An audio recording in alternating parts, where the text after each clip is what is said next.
ये कहानी एक मेहरबान शख्स रियाज और उसकी 3 बेटियों की है।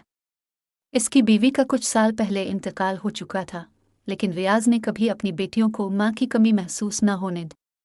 तीनों बेटियां खूबसूरत और नेक दिल थीं, मगर सबसे छोटी बेटी मरियम ख़ास तौर पर ज़हीन और दूर अंदेश थी। इसी गांव में ज़ुबैदा नामी एक बेवा औरत अपनी बेटी के साथ रहती थी। ज़ुबैदा अक्सर मुख्तलिफ घरों से कुछ न कुछ मांगने आती थी, और जब रियाज की बेटियां अपने वालिद के लिए खाना तैयार कर रही होती तो वो हमेशा आग मानने आ जाती। बड़ी बहनें ज़ुबैदा की मदद करने में खुशी महसूस करती थी, मगर मरियम को वो औरत मशकूक लगती थी। वो अपनी बहनों को खबरदार करती कि ज़ुबैदा उनके लिए मुश्किलात खड़ी कर सकती है, लेकिन वो इसकी बात को ज़्यादा अहमियत न देती। ज़ुबैदा का असल मकसद मदद लेना नहीं था, बल्कि वो रियाज के खाने में राख मिलाती ताकि वो बीमार पड़ जाए। कुछ दिन बाद रियाज को खाने का जायका अजीब महसूस होने लगा और वो समझ न पाया कि क्या हो रहा है। एक दिन उसने खुद अपनी बेटियों की निगरानी करने का फैसला किया और देखा कि वो इंतहाई मेहनत और सफाई से खाना बना रही थी। तभी ज़ुबैदा आई और मौका देखकर खाने में राख डाल दी। ये देखकर रियाज को शदीद गुस्सा आया और उसने ज़ुबैदा को बुलाकर सख्ती से पूछा कि वो ऐसा क्यों कर रही है। ज़ुबैदा ने चालाकी से जवाब दिया, मैं तो ये देखना चाहती थी कि आप वाकई अपनी बेटियों से मोहब्बत करते हैं या नहीं। रियाज इसकी चिकनी चुपड़ी बातों में आ गया और जल्द ही इससे शादी कर ली, अपनी बेटियों की इजाज़त के बगैर। शादी के बाद ज़ुबैदा का रवैया बदल गया। वो रियाज की बेटियों से हसद करती थी और चाहती थी कि वो घर छोड़ दें।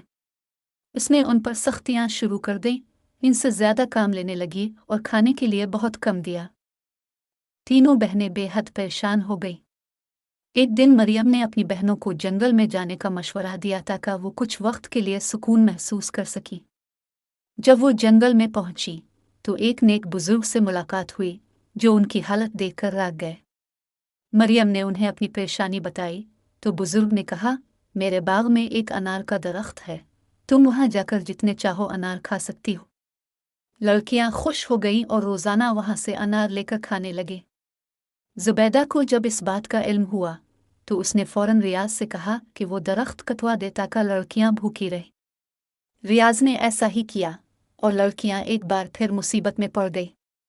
ये देखकर बुजुर्ग ने दुआ की और एक नहर बहा दी, जिसमें पानी के बजाय दूध बहता था।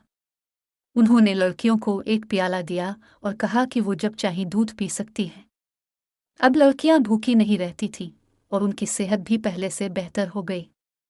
ज़ुबैदा हैरान थी कि लड़कियां आखिर क्या खा रही हैं जो दिन बदन खूबसूरत हो रही हैं।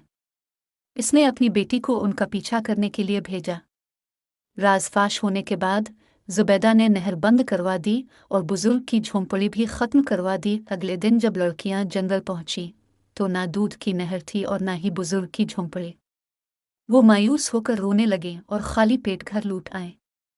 ज़ुबैदा अपनी चालाकियों में कामयाब हो रही थी। कुछ दिन बाद ज़ुबैदा ने बीमारी का बहाना किया और रियाज से कहा कि वो सिर्फ तब सेहतमंद हो सकती है जब इसकी सौतेली बेटियों का खून इसके हाथों और पांव पर लगाया जाए।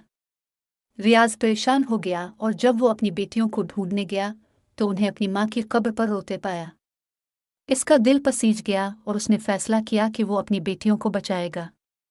वो उन्हें जंगल ले गया, इनके लिए खाने का इंतज़ाम किया और जब वो सो गई तो उन्हें वहीं छोड़कर चला आया।